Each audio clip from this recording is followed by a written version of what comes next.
যে মায়েরা, যে সংসারীরা ভগবানের আসার জন্য মন্দিরের দুয়ার খুলে রাখে না, গৃহের দুয়ার খুলে রাখে না, সেই ঘরে কখনো আনন্দও প্রবেশ করে না, জেনে রাখুন। আচ্ছা, আমরা প্রিয়জন আসবে বলে, আত্মীয় স্বজন আসবে বলে তো একটা প্রতীক্ষায় থাকি না? কিন্তু গোপাল আজ আমার ঘরে আসবে ব্রজবাসীদের মতো, এই প্রতীক্ষা আছে তো আমাদের। এই জন্য আনন্দকে তো আমরা ঘরে নেই না, এই জন্য আমাদের ঘরে আনন্দ নাই। আচ্ছা, ভগবানকে সেবার জন্য, সুখ দেওয়ার জন্য আমাদের ঘরে কি কি আয়োজন আছে? আজ যেখানে ভক্তগণ আসবেন, এদের একটা প্রসাদের ব্যবস্থা আগে থেকে মাথায় চিন্তায় এসেছে না? ভক্ত সেবার কথা বলুন, আপনাদের বসবার, আপনাদের সেবার একটা চিন্তা তারা আগে করেছে না, যারা অনুষ্ঠানটা সম্পাদন করছেন, আনুকূল্য করছেন? তাহলে আত্মীয় আসবে, স্বজন আসবে, ভক্ত আসবে, তাদের সেবার একটা পূর্ব প্রস্তুতি আয়োজন তো থাকে। তা আমি ভগবানকে আমার ঘরে সুখ দেব, সে আয়োজনগুলো কোথায়? আয়োজন তো সব আমার জন্য, ভালো খাট, ভালো আলমারি, টেলিভিশন, ফ্রিজ, যা কিছু ওর মধ্যে সব তো আমাদের পরিবারের সুখের জন্য। ওখানে ভগবানকে সুখ দেওয়ার জন্য কি আয়োজন? বইনে চিনি, বাতাসা? আপনার ফ্রিজটা খুলে দেখুন তো, আপনার সন্তানাদি আপনার জন্য কি আয়োজন রেখেছেন। এতে আশা করেন কি করে যে ভগবান আমাকে সুখ দিকে, এই সংসারটা আনন্দে ভরে যাক? তার সুখের জন্য কি চেষ্টা ভরে রেখেছেন ঘরে, যে আপনি সুখ চাইবেন? কারণ সুখ অর্থ দিতে পারে না, সুখ কোনো সামর্থ্য দিতে পারে না। কৃষ্ণ বিনা সুখ দিতে নাহি অন্যজন। সূর্য ছাড়া জগতের অন্ধকার দূর করার ক্ষমতা আছে অন্য কারো? আচ্ছা, রাতে যদি আপনি সব বৈদ্যুতিক বাল্ব জ্বালিয়ে দেন, সমস্ত বনগুলোতে আগুন জ্বালিয়ে দেন, সমস্ত হিমালয় পর্বতে দাউ দাউ করে আগুন জ্বালান, আর যদি অসম্ভব, যদি ধরে নেই 100টা চাঁদ আকাশে ওঠে, রাত ছাড়া তাকে দিন বলবেন? কথা বলুন, দিন বলা যাবে? কেন? সমস্ত পৃথিবীর আলো জ্বালিয়েছেন, সমস্ত জঙ্গলগুলোয় আগুন ধরিয়ে দিয়েছেন, পাহাড় পর্বতে আগুন জ্বালিয়ে দিয়েছেন। অসম্ভব যদি 100টা চাঁদ ওঠে, তবুও সেটা রাত, দিন হবে না। কারণ দিনমণি সূর্য না উঠলে রাতের সংজ্ঞা ঘুচবে না। তেমনি যার জীবনে, যার ঘরে আনন্দ ঘন, সচ্চিদানন্দ ঘন ভগবানকে সুখ দেওয়ার ব্যবস্থা নেই, তিনি সুখ পেতে পারেন না। এটাই হলো সিদ্ধান্ত। কৃষ্ণ বিনা সুখ দিতে নাহি অন্যজন, থাকিলেও বিদ্যা কোটি উচ্চকুলে জনম। কলির ব্যাস অবতার বৃন্দাবন দাস ঠাকুরের এই পরম স্বর্ণাক্ষরে লেখা তার পয়ার, তুমি বিদ্বান হতে পারো, কোটিপতি হতে পারো, কৃষ্ণ ছাড়া সুখ পাবে না। এখন সেই সুখকেই ছেড়ে অসুখকেই সুখ ভাবছি, এটাই আমাদের বিকার, এটাই আমাদের রোগ। খুব খুব কঠিন রোগ হলে রোগের বিকারে ভুল বলতে থাকে, আমার কোনো ওষুধ দরকার নেই, ডাক্তার দরকার নেই, আমার কিছু হয়নি। কঠিন রোগের বিকারে ভুল বকতে থাকে রোগী, আরে আমি ইঞ্জেকশন নেব না, আমার রোগ হয়নি। তেমনি আমরা অসুখকে, নিরানন্দকেই আনন্দ ভেবে জড়িয়ে ধরেছি। রাস্তায় যেতে গিয়ে অন্ধকারে যেমন রঞ্জু দেখে সর্পভ্রম হয়, একটা দড়ি পড়ে আছে, অন্ধকারে সাপ ভেবে চিৎকার করে হাত পা ভাঙলাম দৌড়াতে গিয়ে। আমাদেরও অবস্থা তাই। যার থেকে সুখ বা আনন্দ পাই তাকে জড়িয়ে ধরে নি, যার থেকে নিরানন্দ পাই আমি তাকেই জড়িয়ে ধরেছি। একটা প্রমাণ আপনাদের একটু জানাই, যাদের বয়স 50-60 বা যাদের বয়স 40, সারাটি জীবন আপনি পরিবারকে মন দিতে চেয়েছেন, ওদের সুখ দিতে চেয়েছেন, ওদের আনন্দ দিতে চেয়েছেন, ওদের মনের মতো হতে চেষ্টা করেছেন, পেরেছেন আজ পর্যন্ত? আচ্ছা, সংসারকে সুখ দেওয়া, সংসারকে আনন্দ দেওয়া, সংসারকে রাজি করা সহজ না ভগবানকে আনন্দ দেওয়া, ভগবানকে সুখ দেওয়া সহজ? কোনটা? এটা মুখে বললেন, উপলব্ধিতে এসছে। 40টা বছর সংসারের পেছনে সব দিলেন, অথচ ওদের সুখী করতে পারলেন না, নিজেও ওদের কাছ থেকে সুখ পেলেন না। এমন 40 কেন, 400 বছর ধরেও যদি সংসারে সবার জন্য করেন, কারো মনও পাবেন না, ওদেরও সুখী করতে পারবেন না। কিন্তু গোবিন্দকে একটা জল তুলসী ভক্তিতে দিলে গোবিন্দ বললেন, এত আনন্দ পাই যে তোমার ঋণ শোধ করতে আমার ভান্ডারে নেই, আমি এই চিন্তা করি যে তোমার ওই ঋণ আমি কি করে শোধ করব। ভগবানকে রাজি করা, ভগবানকে আনন্দ দেওয়া, ভগবানকে প্রসন্ন করা সহজ, সংসারকে প্রসন্ন করা সহজ নয়। কিন্তু লেগে রয়েছি কার পিছনে? মাথা তো নাড়ি আমরা এখানে, কিন্তু জীবন নড়বে কবে, আচরণে আসবে কবে এই কথাগুলি? সংসারকে শত বছর ধরেও আপনি রাজি করাতে পারবেন না, মনের মতো করাতে পারবেন না। একটা ফুল তুলসী গোবিন্দকে দিলেই তিনি রাজি। বলে তোমার ঋণ শোধ করব কি করে? আমি ধ্যানে বসি। বলে ধ্যানে বসে কি পাও?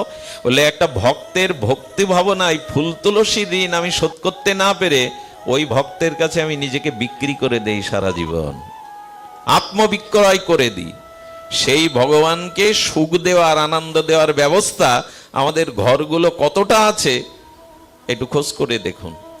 এই জন্য যে গৃহে ভগবানকে সেবা আনন্দ দেওয়ার ব্যবস্থা নেই, যে গৃহে দুয়ার খুলে বসে থাকে না গৃহীরা যে আমার ঘরে গোপাল আসবে, আনন্দময় আসবে, তাদের ঘরে আর সুখ বা আসবে কোথায়? এই জন্য গৃহটাকে এই গোবিন্দের করে তুলুন, সর্বকর্তব্য কর্ম তাকে সমর্পণ করার চেষ্টা করুন, যাতে তিনি সুখ পান, তাহলে এই সুখটা ফিরিয়ে আসবে। ভগবানকে সামান্য সুখ দিলে আপনার কাছে ফিরিয়ে আসবে কি করে? এটা কাল সকালে দর্পণের সামনে দাঁড়াবে, আয়নার সামনে। আচ্ছা, আমরা যখন সেজে গুজে নিমন্ত্রণ বাড়িতে যাই, কোনো বেড়াতে যাই, আয়নার সামনে একবার যাই কিনা? দর্পণের সামনে সাধু তিলক নিয়েও একবার দর্পণ দেখে যে তিলকটা ঠিক হলো কিনা, একে বেঁকে গেল কিনা। তো দর্পণের সামনে কোনো মানুষ সুন্দর হয়ে হাসলে দর্পণ কি করে? ওর ভেতর থেকেও হাসিটা আপনার কাছে, সৌন্দর্যটা আপনার কাছে ফিরিয়ে দেয় কিনা? আপনি যতটা আয়নার সামনে দাঁড়িয়ে নিজেকে সুন্দর মনে করবেন, ততটা সুন্দর আয়না থেকেও ফিরিয়ে দেবে, হাসিটাও ফিরিয়ে দেবে, আনন্দটাও ফিরিয়ে দেবে। গোবিন্দ তদ্রূপ, যতটুকু আনন্দ তাকে দেবেন তার থেকে কোটি গুণ আনন্দ আপনার কাছে ফিরিয়ে দিয়ে দেবে। এখন ভগবানকে সুখ দেওয়ার চেষ্টা, এইটা আসার নামই প্রেমের সাধন, ভক্তি। এটা আমাদের জীবনে, যেমন এখন কিন্তু আপনারা ভগবানকে সুখ দিচ্ছেন, এরই নাম প্রেম, এর নাম সাধন ভক্তি। বলে আপনাদের দেখে গোবিন্দ এখন খুব সুখ পাচ্ছে। কেন পাচ্ছে?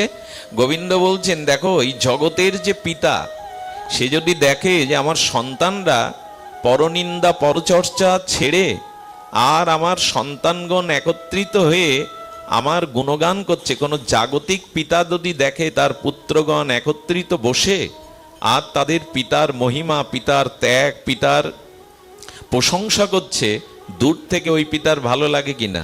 একটু কথা বলুন, ভালো লাগে কিনা? তেমনি জগৎ পিতা দেখছেন এই মানুষগুলো আজ আমার কথা শোনার জন্য আজ সাধু সঙ্গে শ্রীমন্দিরে উপনীত হয়ে আহার, বিনোদন, নিদ্রা, নিজ কর্ম ছেড়ে আজ আমার গুণকীর্তন শোনার জন্য একত্রিত হয়ে বসেছে। জগৎ পিতার আনন্দ হচ্ছে কিনা আপনাদের দেখে? তাকে সুখ দেওয়ার নামই হলো প্রেম, প্রেমের সাধনা। এই জন্য সাধু সঙ্গে এসে ভগবানের কথা শোনাটাও ভগবানের চরম পরম সুখ হয়। আপনাদের দেখছেন তিনি, এই হলো চেষ্টা ভগবানকে সুখ দেওয়ার। এগুলি এক একটি উপাচার, এক একটি চেষ্টা। তো ব্রজমাসীমা ঘরের দুয়ারে বসে আর ধ্যান করছে। ধ্যানটা কেমন?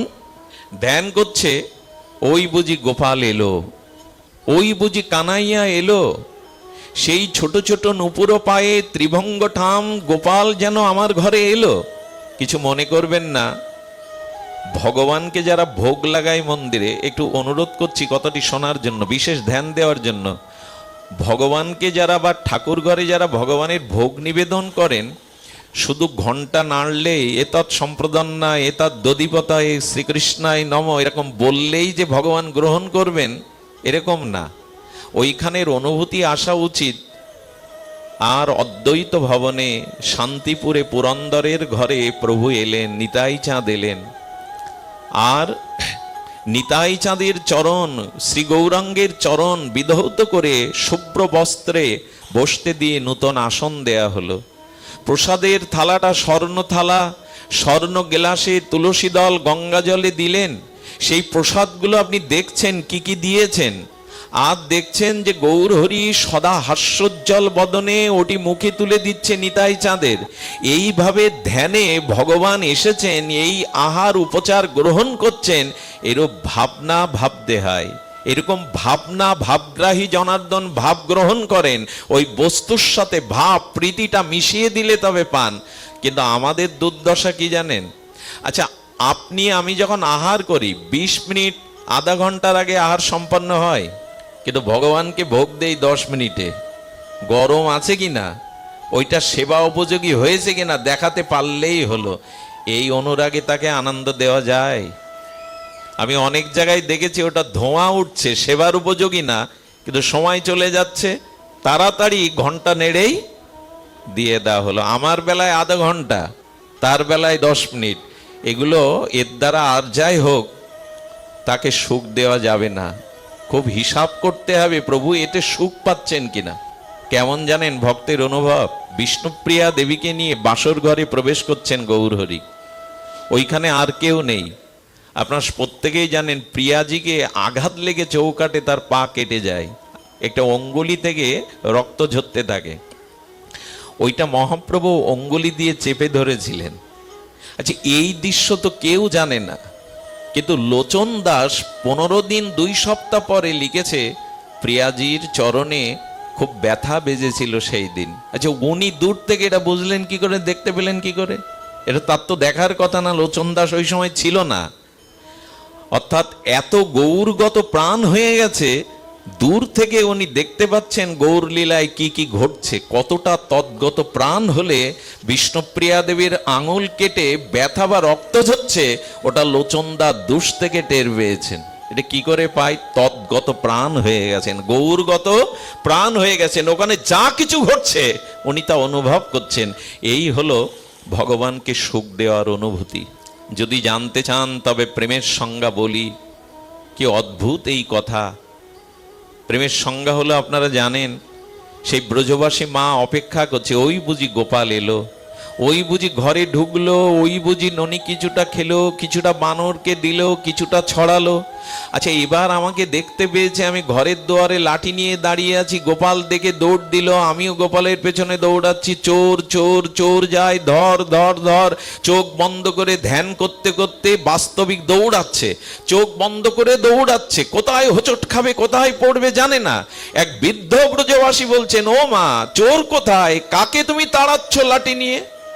যেই বলেছেন চোখ খুলে বলছেন, তাই তো, আমি তো বসে বসে দুয়ারে ধ্যান করছিলাম, গোপাল খেলো, ছড়ালো, পালালো, তার পিছনে আমি দৌড়াচ্ছিলাম। সঙ্গে সঙ্গে বৃদ্ধ ব্রজ বাবা চরণে প্রণাম করে বুড়িমাকে বললেন, ধন্য তোমাদের কৃষ্ণ প্রেম, ধন্য তোমাদের লালার প্রেম। কোথায়? ধ্যানে ছুটে চলেছেন, ধ্যানে ছুটে চলেছেন। এগুলি প্রেমের সংজ্ঞা। সর্বদা নয়নে মনে চিন্তনে অনুধ্যানে সেই মূর্তি, সেই সুখ ভাবনা, এটা একদিনে হবে না, এক জন্মেও হবে না। মহতের কৃপা হলে ধীরে ধীরে ধীরে ধীরে আমাদের এই অভ্যাসগুলো চিন্তা করতে হবে। ভগবান কি করে প্রসন্ন হন, ভগবান কি করে আনন্দ পান। আর এটি বোঝবার জন্য একটা দৃষ্টান্ত দেখুন। একটাই মাত্র সত্য, আমি হাত জোড় করে কথাটা আপনাদের হৃদয়ে নেওয়ার অনুরোধ করছি, নিবেদন করছি। একটাই উপায়, সেটা সরল হন। সরলতা না হলে প্রেমের রাজ্যে প্রবেশ তার নাই। ভগবান প্রাপ্তি একমাত্র সত্য হলো সরলতা, যেটা আজকের পৃথিবীতে বড় দুর্লভ হয়ে গেছে। সমাজ ব্যবস্থাটা এমন হয়ে সাজিয়েছে, এখানে কঠিন না হলে, এখানে চালাক না হলে আপনি এক পাও ফেলতে পারবেন না। আজ পারিপার্শ্বিক ব্যবস্থা, সামাজিক অবস্থা এমন জায়গায় দাঁড়িয়েছে, একটা পা ফেলতে গেলেও আপনাকে কঠিন বুদ্ধি দিয়ে পা ফেলতে হবে, নাহলে আপনি পড়ে যাবেন ফাঁদে। এই জন্য সরলতাটা হারিয়ে যাচ্ছে বর্তমান সময়ে। কিন্তু ভগবান প্রাপ্তির উপায় হলো সরলতা।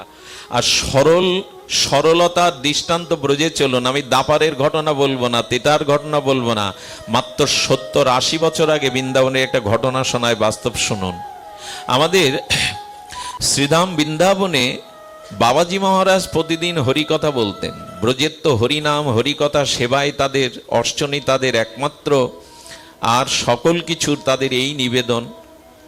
বসে বসে পাঠ শুনতেন। ওখানে এক 18-19 বছরের এক সরল যুবক আসে।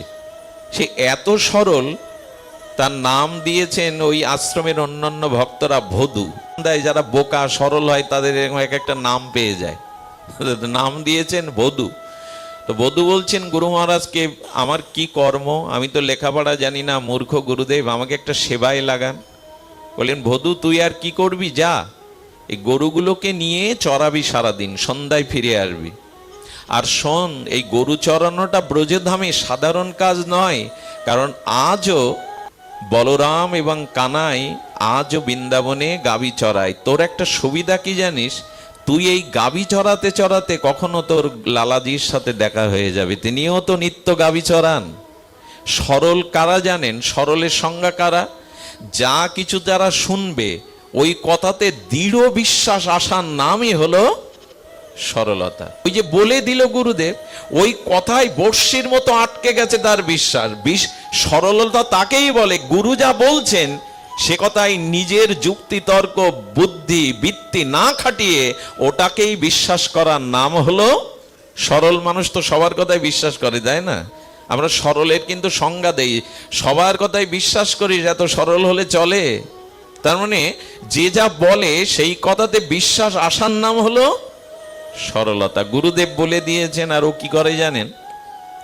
গাভীগুলিকে বৃন্দাবনের বনরণ্যে ছেড়ে দিয়ে অপেক্ষা করে। গুরুদেব যখন বলেছেন তো রাখালিয়া হয়ে তো গোপাল আসেন, ওই দিকেই তাকিয়ে থাকে।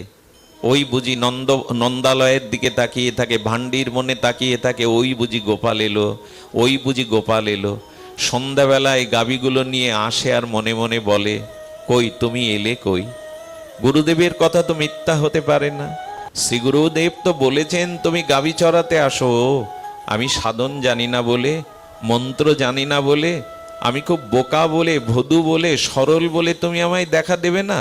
এভাবে প্রতীক্ষা করতে করতে তার নয়নে জল পড়ে।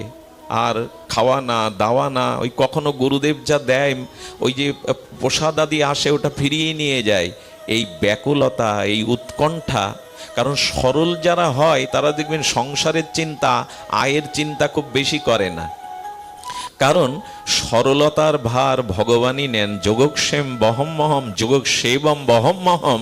একমাত্র সরলতাই ভক্তদের, গোবিন্দ এটা গ্রহণ করেন। ওর খাওয়ার চিন্তা নেই, নাওয়া নেই।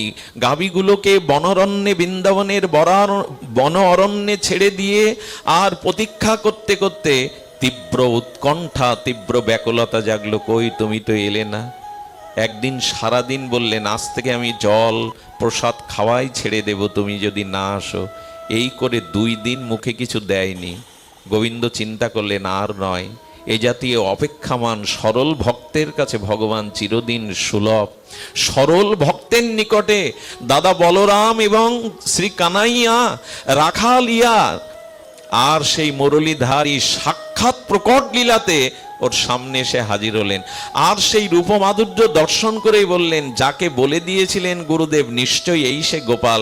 এমন রূপ কারো হয়, এমন ভঙ্গিমা কারো হয়, এমন উজ্জ্বল বর্ণ কারো হয়? এই শোনো শোনো, কি তোমার নাম?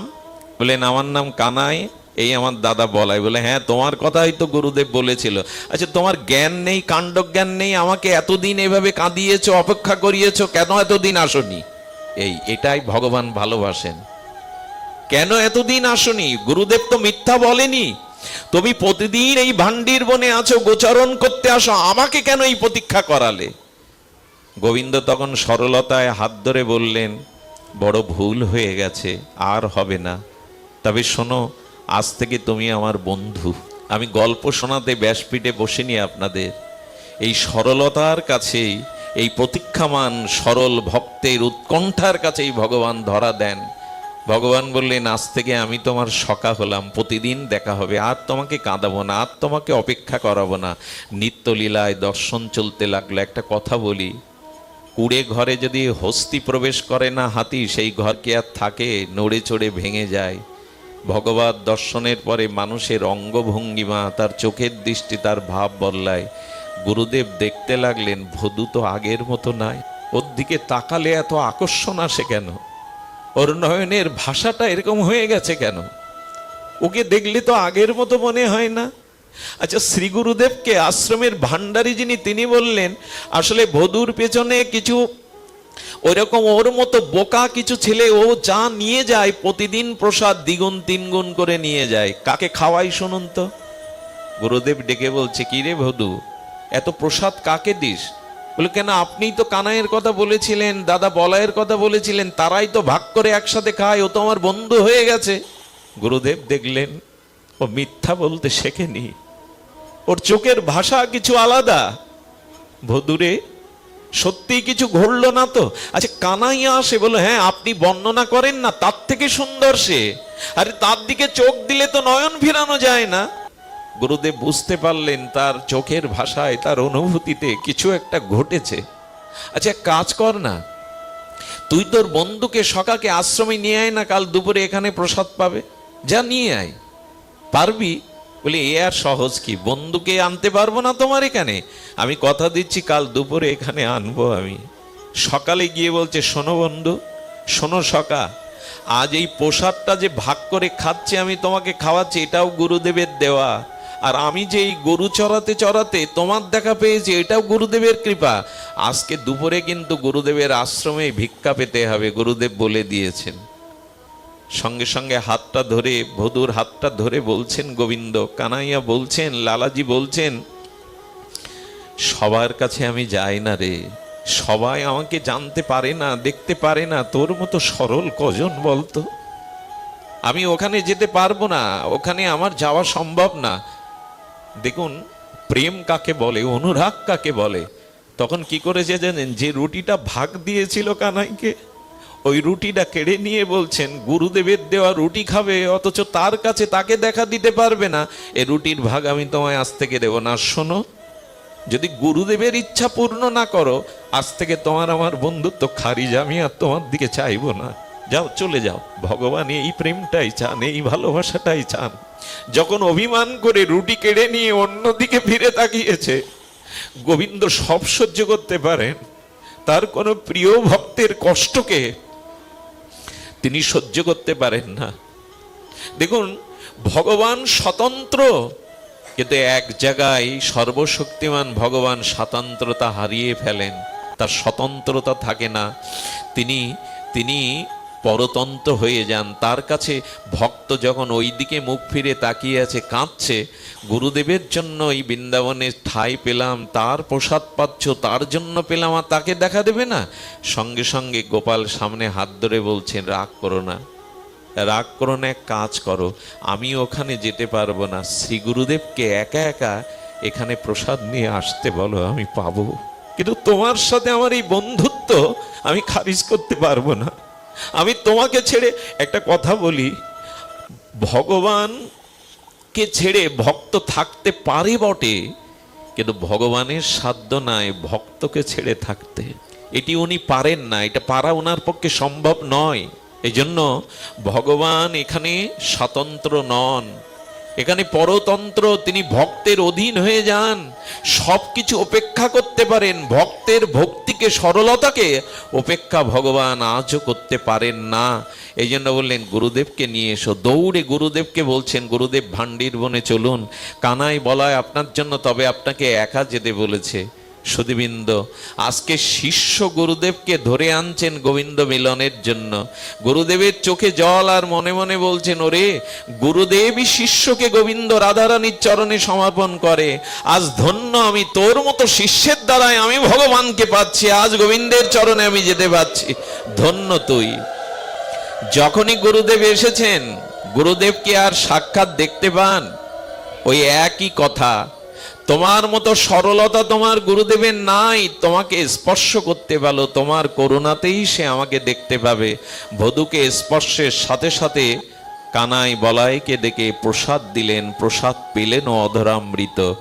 এটা মাত্র 70-80 বছর দাপারের ঘটনায়, 5000 বছর আগের ঘটনা নয়, 70-80 বছরের এই ব্রজেরই ঘটনা। আমি প্রেমের লক্ষণ বলতে গিয়ে ব্রজবাসীদের লক্ষণা প্রেম ভক্তি বলছিলাম। এই সরলতা, এই ব্যাকুলতা, এই উৎকণ্ঠাই হলো প্রেম। ভগবানের জন্য প্রতিটি ক্রিয়া প্রতিক্রিয়া, শ্বাস প্রশ্বাস, তাকে পাওয়ার যে ব্যাকুলতা, এটার নামই হলো প্রেম। কবে হবে এটা?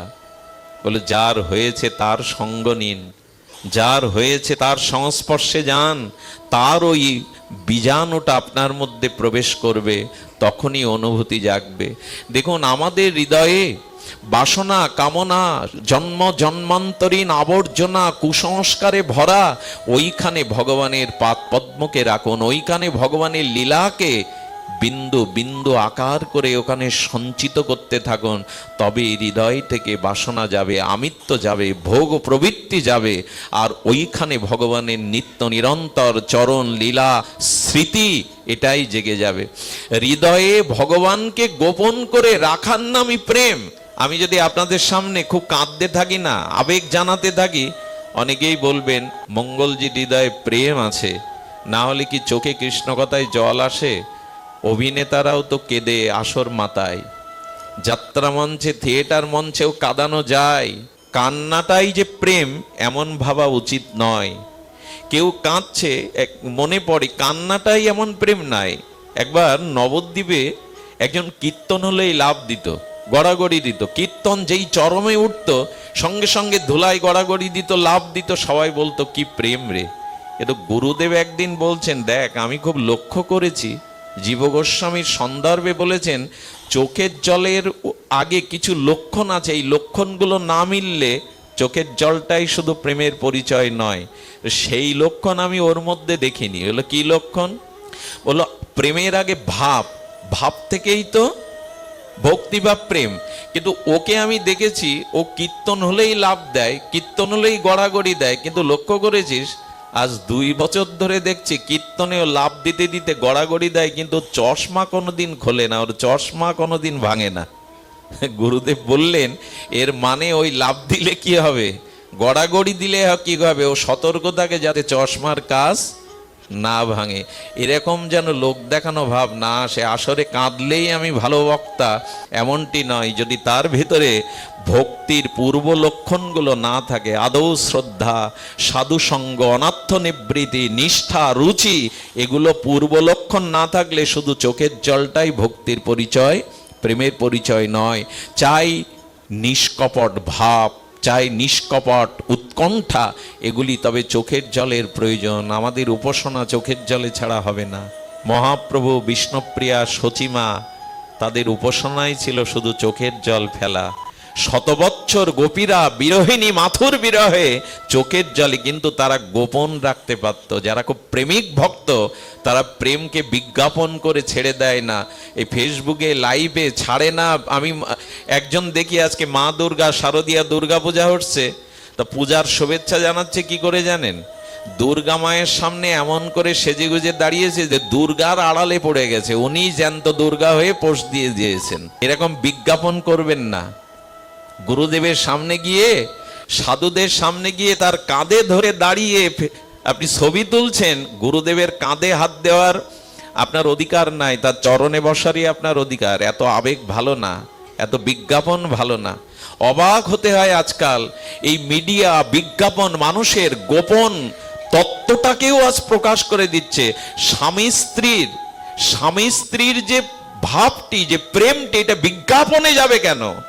আমরা ছেড়ে দিতে পারলেই বাঁচি, অন্তরঙ্গ মুহূর্তগুলো ছেড়ে দিতে পারলে বাঁচি। বর্ষণায় গেছি, রাধারানীর মন্দিরকে পেছনে আমি সামনে দাঁড়িয়ে লোককে বিজ্ঞাপন করছি, এই দেখো আমি এখন বর্ষণায় আছি। এত বিজ্ঞাপন প্রেম না। রাখো প্রেম হৃদয়ে পুরিয়া ঢাকিয়া, প্রেম ঢেকে রাখার জিনিস। এখানে যারা এসছেন, আপনারা একবারও কাউকে বলবেন এখানে যে আমার আলমারিতে এত টাকা আছে, এতটা গয়না আছে, সোনা দানা আছে, বলবেন কাউকে? সোনা দানা সম্পত্তি যদি গোপন রাখেন, প্রেম তো আরো বড় সম্পদ, তাকে গোপনে রাখুন। লোককে জানানোর যত ব্যস্ত হবেন, বিজ্ঞাপনে যত ব্যস্ত হবেন, প্রেম তত আপনার থেকে সরে যেতে থাকবে।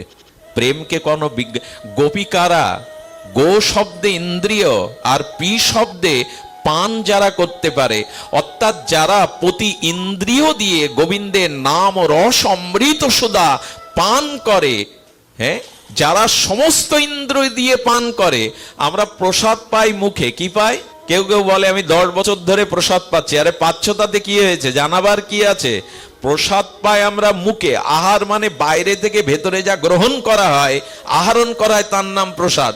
আমি মুখে প্রসাদ দিচ্ছি 10 বছর, আর মোবাইলে 2-3 ঘন্টা আবল তাবল দেখছি প্রতিদিন 2 ঘন্টা, ওই প্রসাদে কাজ দেবে না। চোখের আহারটাও ভালো করুন, কানের আহারটাও ভালো করুন, মনের ভাবনাটার আহারটাই ভালো করুন। এই সব মিলে আহার যখন সাত্বিক হবে, তখনই আপনার ভেতরে প্রেম আসবে। সুধীজন, আহার মানে যা কিছু, গোপীরা কি করত? সমস্ত ইন্দ্রিয় দিয়ে শ্রী গোবিন্দের নাম রস সুধা অমৃত পান করতো, অন্য কিছু পান করতো না। এক গোবিন্দ অমৃত ছাড়া গোপীরা সমস্ত ইন্দ্রিয় দিয়ে পান করত। আর প্রেমটাকে ওরা গোপন রাখতো। এই জন্য গোপী কেমন গোপন রাখতো? গোবিন্দও পারেননি গোপন রাখতে। দেখুন, দ্বারকায় 16,108 জন মহিষী, তার মধ্যেও সকালে উঠে রুক্মিণী সদ্যমামা জাম্ববতী প্রেয়সীগণ দেখত গোবিন্দের বালিশটা ভিজে। কেন জানেন? ঘুমিয়ে ঘুমিয়ে গোপীদের কথা ভাবতে ভাবতে, ব্রজবাসীদের কথা ভাবতে ভাবতে রাত্রে এত কাঁদত, বালিশটা ভেজা পাওয়া যেত। কখনো কখনো স্বপ্নেতে গোবিন্দ হা রাধে হা গোপী বলে কেঁদে উঠত। আরে চিন্তা করে পারতো না রুক্মিণী সত্যভামা, আমরাও তো প্রাণ দিয়ে প্রাণনাথকে ভালোবাসি, গোপী গোপী করে চিৎকার করে কাঁদে কেন আমাদের প্রাণনাথ? ওইটা কি আর ভুলতে পারে গোবিন্দ? রুক্মিণী দেবী বুঝেছিলেন কেন গোবিন্দ রাধে রাধে বলে কেঁদে ওঠে স্বপ্নের মধ্যে, কেন বালিশ ভিজায়। কেন জানেন? কুরুক্ষেত্রে 100 বছর পরে যখন রাধা মাধবের মিলন হয়, অর্থাৎ ব্রজবাসীদের সাথে দ্বারকাবাসীদের কুরুক্ষেত্রে মিলন হয়, এটা আপনারা জানেন শাস্ত্রজ্ঞগণ। তো মিলনের সময় রুক্মিণী দেবীকে একবার বলেছিল কৃষ্ণ, যদি রাধারানীর কাছে যাও একটু সেবা করে এসো, আর সেবা করতে গিয়ে তুমি দুগ্ধবর্তন করে খাঁটি গো দুগ্ধটা তাকে একটু সেবা করিয়ে এসো। তা দুগ্ধবর্তন করে নিয়ে গেছে, কিন্তু সেবার আবেশে রুক্মিণী দেবী দেখেনি ওটা কতটা শীতল, খুব তপ্ত ছিল, খুব গরম ছিল। দুধটা যেই রাধারানীর মুখে দিতে গেছে, বললেন কৃষ্ণ বিরহে বিরহিনী যে, তার কি সঙ্গীত, তার কি দুগ্ধ খেতে ভালো লাগে? বললো গোবিন্দই তো তোমাকে সেবার জন্য পাঠিয়েছেন। যেই বলেছে গোবিন্দ পাঠিয়েছেন, সঙ্গে সঙ্গে দুধটা পান করে নিল। দুধ পান করিয়েছে সকালে, সন্ধ্যায় রুক্মিণী দেবী প্রাণনাথ শ্রী গোবিন্দের চরণ সেবা করতে গিয়ে দেখে ফোসকা পড়ে গেছে গোবিন্দের কোমল চরণে। প্রাণনাথ, তোমার চরণে এরকম লালিমা হয়ে গেছে, ফোসকা পড়ে গেছে, কোথায় তাপ লাগলো? বলে সকালে তো তাপটা তুমিই দিলে। আমি দিলাম মানে?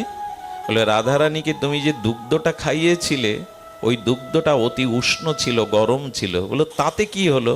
রাধারানী দুগ্ধ খেয়েছে তো তোমার চরণে কি করে পড়লো? বলো রাধারানীর হৃদয়ে ওই তপ্ত দুগ্ধটা প্রবেশ করে আমার চরণ পুড়িয়েছে, কারণ ওই হৃদয়ে আমার চরণ ছাড়া যে আর কিছুই নেই। এসব কথার গভীরতা আমরা মাপতে পারবো না, এসব কথার গভীরতা আমরা মাপতে পারবো না, তবু শুনে রাখা ভালো। হৃদয়ে গোবিন্দ চরণকে এমনি করে গোপনে রেখেছিল ওরা। সুধীবৃন্দ, ওরা কি করতো জানেন?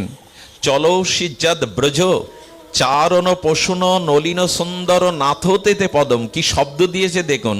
শিলা তৃণাঙ্কুরে শীতদৌতি ন কলি লতাং মন কান্ত গর্ষতি। গোবিন্দ যখন তার নগ্ন পায়ে সপদ রমণং বৃন্দাবনের পথে চলতেন, গোপীরার বুকে ব্যথা লাগলো। সুস ফুটে গেলে বুকে যেমন ব্যথা লাগে, গোবিন্দের চরণটা ঘাসের ওপরে যখন গোবিন্দ পদার্পণ করত, ওই ঘাসের শক্ত অংশটা গোবিন্দের চরণ কমলে কতটা ব্যথা পাচ্ছে, ওটা গোপীর হৃদয়ে ফুটে উঠতো। কারণ কি জানেন? হৃদয়টা তো গোবিন্দের চরণেই দিয়ে দিয়েছেন, ওই চরণে যা ব্যথা লাগে গোপীদের হৃদয়ে ওটাই ফুটে ওঠে। এরই নাম প্রেম, এরই নাম প্রেম। আরে রাধা মাধবের কথা ব্রজগোপিকাদের কাছে বাদ দিন, আমি সাহিত্যে পড়েছি লাইলি মজনুর তাদের কাহিনী, এটা তো জগতের একটা প্রেম, কিন্তু সেখানেও জানা যায় এতটা তাদের ভিতরে অন্তর বিনিময় হয়েছিল যে লাইলিকে বেত্রাঘাত করলে মজনুর গায়ে তার দাগ ফুটে হয়েছিল। জগতে যত রক্তমাংসের রমণী আর পুরুষের জীবনে যদি একজনকে আঘাত করলে আর একজনের গায়ে তার ব্যথার দাগ ফুটে ওঠে, ব্রজ গোপিকাদের রাধারানীর তবে কি হবে? এই জন্য ভগবানকে হৃদয়ে, তার চরণকে সুখের জন্য, আনন্দের জন্য সর্বদা হৃদয়ে রাখা, এরই নাম প্রেম। সুধীবৃন্দ, আমি সময় নেওয়ার অধিকার নেই, তবু এইটুকু জানাবো যে প্রেমের সংজ্ঞা বলেছিলেন দেবশিবাদ নারদ। কি বলেছিলেন? তৎ অর্পিত খিলাম চেষ্টাম চরিত, অর্থাৎ আমার সমস্ত চেষ্টা তার সুখের নিমিত্তে যদি হয়, এটা সম্ভব। এটা আহারে বিহারে শয়নে স্বপনে সর্ব অবস্থায় সম্ভব যদি গুরু কৃপা হয়, মহৎ কৃপা হয়, সাধু সঙ্গের অনুভূতি হৃদয়ে জাগে, তবে প্রত্যেকটি কর্ম। আমি দেখেছি ভালো সার্জারি ডাক্তার ওটিতে তিনি অপারেশন করার আগে একবার ভগবানকে স্মরণ করে নেন। অনেক বড় ডাক্তার আছেন ভগবানকে সমর্পণ করে, রোগীকেও বলে দায়িত্ব ভগবানের, আমি কেবল উপলক্ষ। আর এটাই তো, সব কর্মই ভগবান করেন। আচ্ছা, নিমিত্ত মাত্রং ভব সব্যসাচিন, এ কথা একাদশ অধ্যায়ে গোবিন্দ অর্জুনকে কেন বললেন? যুদ্ধ তো অর্জুনই করলেন নাকি? তীর ছাড়লেন কে? অর্জুনই তো। গান্ডীব সাধনার দ্বারা গান্ডীব পেলেন। আচ্ছা, এত বড় বীর অর্জুন, তিনি কুরুক্ষেত্রে দাঁড়িয়ে যুদ্ধ করলেন, অথচ একাদশ অধ্যায়ে বিচিত্র অচিন্তনীয় বিশ্বরূপ দেখিয়ে গোবিন্দ শব্দটা দিলেন কি? নিমিত্ত মাত্রং ভব সব্যসাচিন। অর্জুন, তুমি নিমিত্ত মাত্র, আমি ওদের মেরেই রেখেছি। এ কথার অনুভূতি কি? কাজ আপনি করেন, সব কাজ আপনার দ্বারা হয়, কোনো কাজ আপনার দ্বারা হয় না। এই বাণীটা লক্ষ্য করুন গীতার। নিমিত্ত মাত্র, তুমি নিমিত্ত মাত্র। অর্জুন তখন সুযোগ পেয়ে গেছে, আমাকে যে নিমিত্ত মাত্র বলছো, তবে হে ভগবান, তুমি জানাও আমি তো যুদ্ধ করতে চাইনি, আত্মীয়বধ করতে চাইনি। তুমি যদি ওদের মেরেই রাখবে, ওরাই যদি মরেই থাকবে, তা আমাকে সামনে আবার তীর ধনুক ধরে দাঁড় করিয়ে দিয়েছো কেন? এর উত্তর কি? এর উত্তর একটাই। গোবিন্দ কি বললেন জানেন? বললেন, কাম করি আমি, আর নাম যাতে ভক্তর হয়, এই জন্য ভক্তকে সামনে রাখি আমি। কামটা আমি করি, কাজটা আমি করি, কিন্তু উপহারটা, সুনামটা যাতে ভক্তের হয়। অর্জুন, তুমি কিছু করতে পারো না, তুমি নিমিত্ত মাত্র। সবাইকে আমি মেরে রেখেছি, কিন্তু তোমাকে সামনে রেখেছি কেন জানো? কাজ আমি করি, কিন্তু সুনামটা আমার ভক্তকেই দিয়ে দিই আমি। সুনামটা, ভগবানের কি করুণা দেখুন। ভক্তের মহিমা প্রচার করাই হলো ভগবানের একমাত্র ব্রত। কাজ করি আমি, হরি কথা কি আমার বলবার সামর্থ্য আছে? বলছেন সদ্গুরুদেব ভগবান, কিন্তু বাইরে দিয়ে আমাকে সামনে রেখেছেন নিমিত্ত মাত্র। এই জন্য কোনো কাজ আপনার দ্বারা হয় না, আগে এই সমর্পণটা ভগবানের চরণে করে দিন। সবই তুমি করো। আমরা তো কাঠ ও পুত্তলিকার ন্যায়, আমাদের যেভাবে নাচাচ্ছ আমরা সেইভাবেই নাচছি। আগে এই সমর্পণটা তো করুন, এটাই প্রেমের সূচনা বা শুরু। সবকিছু তুমি, নিমিত্ত মাত্রং ভব সব্যসাচিন। প্রেমটা কেমন? আমি গতকাল পাঠে এটা উল্লেখ করেছিলাম। অর্জুনের একবার অহংকারও এলো। অহংকার এলো এই যে যুদ্ধ বিজয়ী আমি, আর আমি গোবিন্দের এত বড় ভক্ত যে আমার কারণে ভগবান আমার সারথি হলেন। সুধীবৃন্দ, এই ভক্তের ভক্তির অভিমান যখন এলো, আমি বড় ভক্ত, অন্তর্যামী গোবিন্দ তখন বললেন, অর্জুন চলো তো একটু বেরিয়ে আসি। সেই রথে করে অর্জুনকে নিয়ে গিয়ে গোবিন্দ মায়ার দ্বারা কি করলেন জানেন? অর্জুনের হৃদয়ে পিপাসা জাগিয়ে দিলেন। অর্জুন বললেন, আমার বড় পিপাসা লেগেছে। বলল, ওই দেখো একটা কুটিয়া আছে, নিশ্চয়ই কেউ ভজন করছে, ওখান থেকে পিপাসার জল পান করে এসো। অর্জুন গিয়ে দেখে, আর ৮০ বছরের এক বিদ্যা বসে বসে জপ করছে, ওং কৃষ্ণায় নম, ওং নম ভগবতে বাসুদেবায়। জপ করছে, করুক। জল চাইতে গিয়ে দেখে বুড়িমার মাথার কাছে ৩টে ধারালো অস্ত্র টানানো, তলোয়ার টানানো ৩টে। উনি ভাবলেন একটা থাকলে বোঝা যেত আত্মরক্ষার জন্য জঙ্গলে, ৩টে কেন রাখা? পিপাসা বাদ দিয়ে জিজ্ঞাসা জেগেছে, বুড়িমা আমি একটু পিপাসার জন্য এসেছিলাম আপনার কাছে, কিন্তু একটা প্রশ্নের উত্তর যে আগে চাই। আপনি এখানে বসে কুটিয়ায় ভজন করছেন, কিন্তু ৩টে ধারালো তলোয়ার এখানে কেন টানানো? বলে, ৩জনকে গলা কেটে দেবে বলে, হত্যা করব বলে। অর্জুনের তো ভয় লাগার কথা শুনে। বলে, ৩জনকে গলা কাটবেন কারা তারা, আর কেনই বা কাটবেন? বলো, শোনো, আমার ভগবানকে, আমার লালাকে, আমার কৃষ্ণকে ৩জন কষ্ট দিয়েছে সব থেকে বেশি, ওদের মুন্ডু কাটবো বলে আমি তলোয়ারটা ধার দিয়ে এখানে রেখে দিয়েছি টানিয়ে। বললো, কে কে? অর্জুন শুনছে, বলছেন, প্রথম দ্রৌপদীকেই কাটবো আমি। আরে গোবিন্দ কেবল খেতে বসেছিলেন, হ্যাঁ, আর দ্রৌপদীর বস্ত্রহরণে তখন ডাক দিলেন, কোথায় আছো মধুসূদন? খেতেও দিলি না আমার ভগবানকে, আর ভগবান কাপড় হয়ে তোকে জড়িয়ে ধরলো, আর পেলি না সময়। ওকে পেলে আমি আগে মুন্ডু কাটবো, আমার গোবিন্দকে খেতেও দেয়নি সেদিন। অর্জুন তখন বলছেন, ইনি তো সাধারণ নন। আর সিরিয়ালে আর কে আছে বুড়িমা? বলেন, আর একজন হলো যশোদামা। সর্বনাশ, যশোদাকে কাটবে বলে তলোয়ারটা নিয়ে রেখেছো। প্রেম কাকে বলে দেখুন। বলে, হ্যাঁ তুমি রাজমাতা, হ্যাঁ তুমি নন্দরানী, আরে মাখন একটু খেয়েছে, ছড়িয়েছে, ভাণ্ড ভেঙেছে, মাটির ভাণ্ড, এরকম কোটি ভাণ্ড তোমার ঘরে আছে। তা বলে গোবিন্দকে রৌদ্রে উদিখালে দড়ি দিয়ে বাঁধবে? ওর উদরে ওই দড়ির দাগ পড়ে গেছে, এত কষ্ট দিয়েছে। যশোদাকে পেলে এই দ্বিতীয় তলোয়ার দিয়ে কাটবো। একটা ভাণ্ডের জন্য, মৃত্তিকা ভাণ্ডের জন্য গোপালকে বেঁধে রেখেছে, ওর মাথা আমি আগে কাটবো। বললেন তৃতীয় জনকে? বলে তৃতীয় জন হলো অর্জুন। উনি যে অর্জুন উনি তো জানেন না, অর্জুন ভয়ে পেয়ে দোবা পিছিয়ে গেছে। বলে অর্জুনকে কেন কাটবেন? বলে কাটবো এই জন্য, নিজে ড্রাইভার করলো আমার কৃষ্ণকে। আরে কত বান এসে বুকে লাগলো, কত রক্তারক্তি হলো, ঘোড়ার জলটা পর্যন্ত সে খাইয়েছে। এত বড় দুঃসাহস ওর!